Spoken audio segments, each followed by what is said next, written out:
আজকে আমরা শিখবো কিভাবে ইংলিশে আমরা আমাদের ডেইলি রুটিন নিয়ে কথা বলতে পারি। এটা কিন্তু অনেক কমন একটা প্রশ্ন, তাই না? অনেকেই আপনাদেরকে জিজ্ঞেস করতে পারে যে আপনি সারাদিন কি করেন। আইএলটিএস স্পিকিং টেস্টেও কিন্তু এটা খুবই কমন একটা প্রশ্ন। আপনাকে বলবে describe your daily routine, and আপনাকে পুরো রুটিনটা ইংলিশে বর্ণনা করতে হবে। সো আজকে আমরা 20টা কমন সেন্টেন্সেস বা 20টা কমন বাক্য শিখবো, যেই বাক্যগুলোর মধ্যে একটু একটু চেঞ্জ আনলেই কিন্তু আপনি আপনার রুটিনটাও ডিসক্রাইব করে ফেলতে পারবেন। চলুন আমরা একটা একটা করে বাক্যগুলো দেখে নিই। প্রথম বাক্য, I usually wake up at 8 o'clock. The first thing I do is check my phone. I usually wake up at 8 o'clock বলতে আপনি মিন করছেন যে আপনি সাধারণত সকাল 8টার দিকে ঘুম থেকে উঠেন, আর ঘুম থেকে ওঠার পর একদম প্রথম যা করেন সেটা হলো আপনি আপনার ফোন চেক করেন। এটা কিন্তু ভালো হ্যাবিট না, কিন্তু তাও করলে আমরা অনেকেই হয়তো বা এটাই করি, ঘুম থেকে উঠে ফার্স্টে ফোন চেক করি। সো এখানে কিন্তু আপনি সেন্টেন্সটা খেয়াল করে দেখেন, I usually wake up at 8 o'clock। আপনি কিন্তু এই সেন্টেন্সটাকে আপনার রুটিন অনুযায়ী চেঞ্জ করে ফেলতে পারবেন। আপনি হয়তো বা বলবেন I usually wake up at 9 o'clock, I usually wake up at 5 o'clock। So আপনি আপনার রুটিন অনুযায়ী জাস্ট স্ট্রাকচারে একটা জিনিস পাল্টিয়ে ফেললেই কিন্তু এটা আপনার রুটিনের অংশ হয়ে যাবে। The first thing I do is check my phone. আপনি ঘুম থেকে উঠে প্রথম কি করেন? আপনি যদি অন্য কিছু করেন তাহলে আপনি সেটা বলবেন, the first thing I do is make my bed. The first thing I do is drink some water. So আপনি আপনার রুটিন অনুযায়ী প্রত্যেকটা চেঞ্জ করে ফেলবেন। চলুন এর পরের বাক্যটা দেখি। Then I brush my teeth and wash my face. এরপরে আমি দাঁত ব্রাশ করে হাত মুখ ধুয়ে নিই।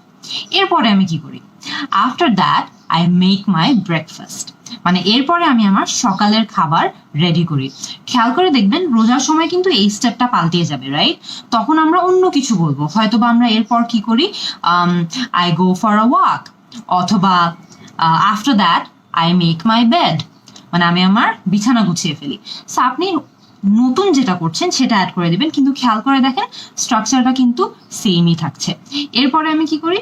দেন I have my breakfast at 8:30। আমি 8:30টার দিকে আমার সকালের নাস্তাটা খেয়ে নিই। এটা কিন্তু আমাদের সারা বছরের রুটিন আমরা ডিসক্রাইব করার চেষ্টা করছি, যেটা আমরা সাধারণত করে থাকি। সো আমি বলে দিলাম যে আমি 8:30টার দিকে ইউজুয়ালি ব্রেকফাস্ট করি। I leave home around 9 for work. মানে আমি 9টার দিকে আমার অফিসের জন্য বেরিয়ে পড়ি। খেয়াল করে দেখবেন, আগেন আমরা কিন্তু অনেকদিন ধরে কেউ ঘর থেকে বের হতে পারছি না, রাইট? সো আমরা এই ক্ষেত্রে অন্য কিছু দিয়ে সেন্টেন্সটাকে রিপ্লেস করব, কিন্তু মেইন স্ট্রাকচারটা কিন্তু সেম থাকছে। মেইন স্ট্রাকচার সেম রাখলে আমরা হয়তো বা বলতে পারি I go for a walk, অথবা আপনি বলতে পারেন I start cooking for my afternoon মিল।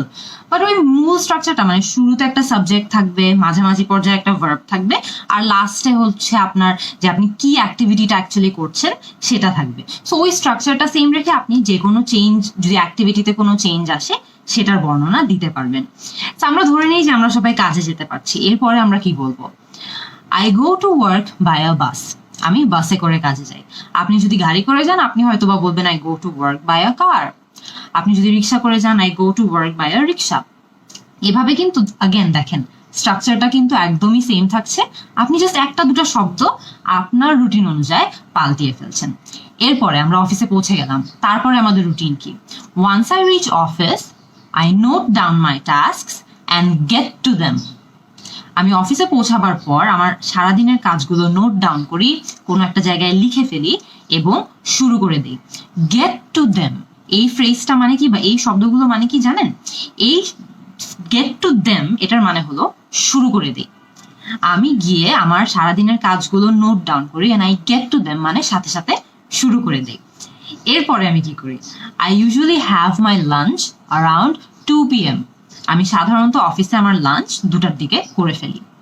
এরপরে I wrap up my work around 6 PM and leave the office around 6:15 PM।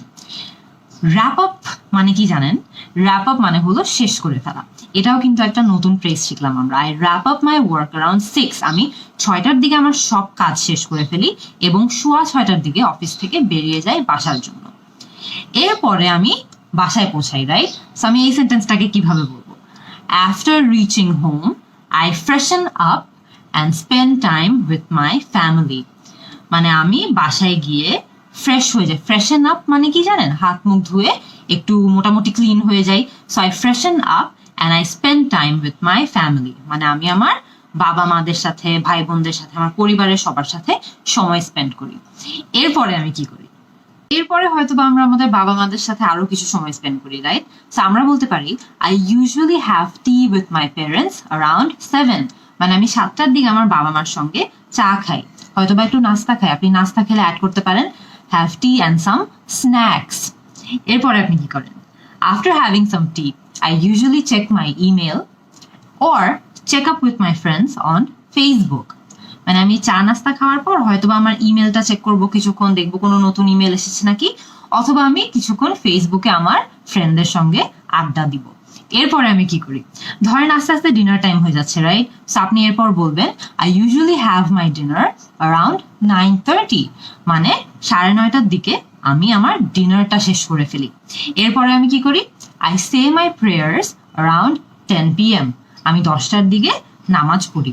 So খেয়াল করে দেখুন আমরা কিন্তু 5 ওয়াক্ত নামাজ পড়ছি। সো এটা কিন্তু আপনার রুটিনে বিভিন্ন জায়গায় আপনাকে প্লেস করে দিতে হবে। হয়তোবা দুপুরের টাইমে আপনি একটা বসিয়ে দিবেন, ভোরবেলা একটা বসিয়ে দিবেন, বিকালে একটা বসিয়ে দিবেন, সন্ধ্যায় আর রাতে। সো আমরা 5বার না বলে একবারই বললাম, কারণ সেন্টেন্সের স্ট্রাকচারটা কিন্তু সেমই থাকছে। এরপরে আমি কি করি? Around 10:30 I brush my teeth and wash my face. খেয়াল করে দেখুন এই হুবহু সেম সেন্টেন্সটা কিন্তু আমরা সকালেও ব্যবহার করেছিলাম, কারণ মিনিংটা কিন্তু সেম। আপনি আপনার দাঁত ব্রাশ করছেন আর হাত মুখ ধুচ্ছেন, সো সেম সেন্টেন্সটা কিন্তু আপনি আবারও রাতের দিকে ব্যবহার করতে পারেন। এরপরে আমি কি করি? হয়তোবা আমি বই পড়ি, হয়তোবা আমি টিভি দেখি। সো আমি এরপর বলতে পারি then I read a book for a while, মানে আমি কিছুক্ষণের জন্য হয়তো একটা বই পড়ি। অথবা আপনি এটাও বলতে পারেন then I watch TV for a while, আমি কিছুক্ষণের জন্য টিভি দেখি। অথবা আপনি যদি দেন এক্সারসাইজ করেন তাহলে আপনি বলতে পারেন then I exercise for a while. খেয়াল করে দেখেন সেন্টেন্সের স্ট্রাকচার একদমই সেম, স্ট্রাকচার কিন্তু চেঞ্জ হচ্ছে না, জাস্ট একটা শব্দ চেঞ্জ হয়ে যাচ্ছে।